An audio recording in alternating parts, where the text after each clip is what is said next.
করেছিল। এই সিন্ডিকেটটা সাবেক ফ্যাসিবাদী সরকারের প্রত্যক্ষ এবং পরোক্ষ মদতে একটা এমইও হয়েছিল। সেই এমইওতে বলা হয়েছিল বাংলাদেশের রিক্রুটমেন্ট এজেন্সি মালয়েশিয়া সিলেকশন করবে। মালয়েশিয়ার সরকার যাদেরকে 5 কোটি টাকার বিনিময়ে এই আমিন স্বপন চক্র লাইসেন্স সিলেকশন করেছিল। বলা হয়েছিল 90,000 টাকায় লোক যাবে, সেখানে 5 থেকে 6 লক্ষ টাকায় লোক দিয়েছে। এবং বাংলাদেশ থেকে যত কর্মী গিয়েছে প্রত্যেকটা কর্মী বাবদ তারা 1,52,000 টাকা তারা কিন্তু তারা চাঁদা নিয়েছে। যারা সাংবাদিক না তারা পিছনে সরে যাবে।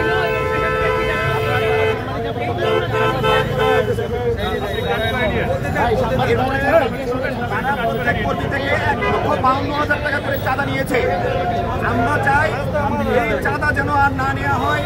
যেই সিন্ডিকেট শেখ হাসিনার আমলে হয়েছিল, তার মন্ত্রী এমপিরা যে সিন্ডিকেট করেছিল, সেই সিন্ডিকেট এই সরকারের আমলে কোনোভাবে বাস্তবায়ন হতে পারে না।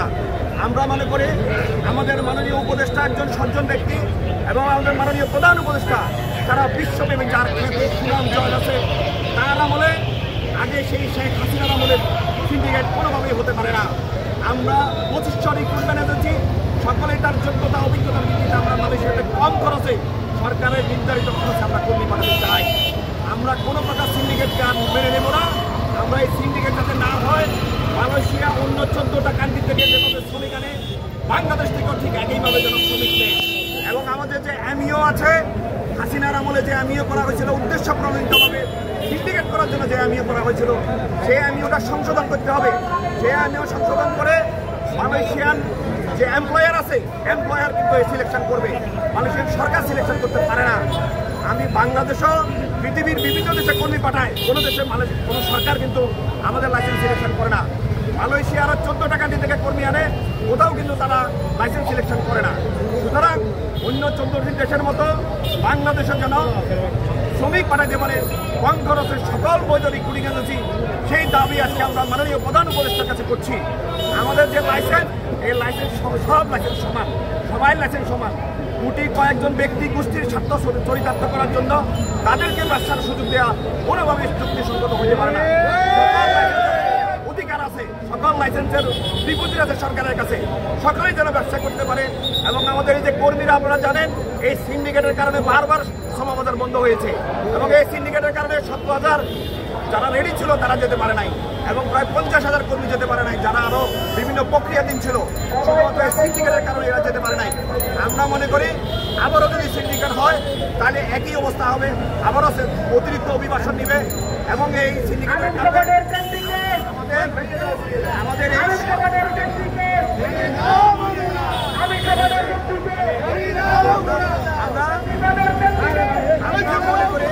আমরা মনে করি এই আমাদের যে বর্তমান সরকার, তারা করাপশনের বিরুদ্ধে অবস্থান, তারা এই সকল দুর্নীতির বিরুদ্ধে তাদের যে অবস্থান, তাদেরকে ভাবমূর্তি ক্ষুণ্ণ করার জন্য, তাদের ইমেজকে ক্ষুণ্ণ করার জন্য এই আগে যে আওয়ামী শাসনের যে সিন্ডিকেটদারীরা ছিল, তারা সিআইডির মামলার আসামি, তারা দুদকের মামলার আসামি, তারা 5ই আগস্টের ছাত্র জনতার মামলার অনেকেই আসামি, তাদেরকে দিয়ে আবার সিন্ডিকেট করা হচ্ছে। আমি মনে করি সরকার কোনোভাবেই সেই ফ্যাসিস্ট আমলের সিন্ডিকেটকে অস্ত্র দিতে পারে না এবং এই সিন্ডিকেট যে কোনো মূল্যে ভেঙে দিতে হবে। আমাদের দাবি মাননীয় প্রধান উপদেষ্টার কাছে, আপনি এই সিন্ডিকেট ভেঙে দেন এবং এই সেক্টরে একটা অরাজকতা, যে দুর্নীতি অনিয়ম শুরু হয়েছে, সেটাকে আপনি বন্ধ করার ব্যবস্থা করেন এবং কোনো প্রকার বৈষম্য আমরা এই সেক্টরে দেখতে চাই না। আমরা চাই সকলেই তার যোগ্যতা অনুযায়ী কর্মী পাঠাবে, কোনো প্রকার চাঁদাবাজি হবে না। 13 লক্ষ টাকা করে যে চাঁদাবাজি হয়েছে, আমরা তার বিচার চাই এবং সকলেই যেন কোনো চাঁদাবাজি না করে একটা বিশেষ সিস্টেম করে কর্মীরা যাতে কম খরচে যেতে পারে, সেই ব্যবস্থা গভর্নমেন্টকে করার জন্য আমরা বিনয়ের সাথে অনুরোধ করছি। আমরা আবারও আপনাদের মাধ্যমে আমাদের মাননীয় উপদেষ্টাকে বলবো, আপনি কি সেই সিন্ডিকেট করবেন? সেই সিন্ডিকেট সিস্টেম ছিল, সেই সিন্ডিকেট আপনার 13 লক্ষ টাকা চাঁদা দিতে হয়েছিল, সেই সিন্ডিকেট আবার তাদেরকে আবেদন কোনোভাবে করা এই ধরনের সিন্ডিকেটের মশলা না দিয়ে এই সকল এজেন্সি 2,500 আপনারই অধীনে, আপনি আমাদের অভিভাবক, সুতরাং আপনার দায়িত্ব সবাই যেন সমভাবে চার্জার বাড়াইতে পারে। কম খরচের বিষয়টা আপনি নিশ্চিত করেন, মনিটরিং করেন, আমরা সেটাতে রাজি আছি। কোনোভাবেই আমরা মালয়েশিয়ার সিন্ডিকেট হোক এটা আমরা চাই না। এবং আমরা মালয়েশিয়ার প্রধানমন্ত্রী সহ মালয়েশিয়ান সরকারকে আমরা অনুরোধ করব, নো মোর সিন্ডিকেট। এই সিন্ডিকেটের কারণে দুই দেশের সমবাদার ক্ষতিগ্রস্ত হচ্ছে এবং দুই দেশের ইমেজ নষ্ট হচ্ছে। আমরা মালয়েশিয়ান সরকারকে বলবো, আপনারা হয়তো জানেন না এই সিন্ডিকেটের ব্যাপারে এই দেশের মানুষের কী ক্ষোভ তৈরি হয়েছে। আপনারা দয়া করে বিশেষ কোনো গোষ্ঠী এবং জাতিকে, কোনো ব্যক্তিকে আপনারা সুযোগ দেবেন না। এই সুযোগ সকলের জন্য হবে। সবাইকে ধন্যবাদ জানাই।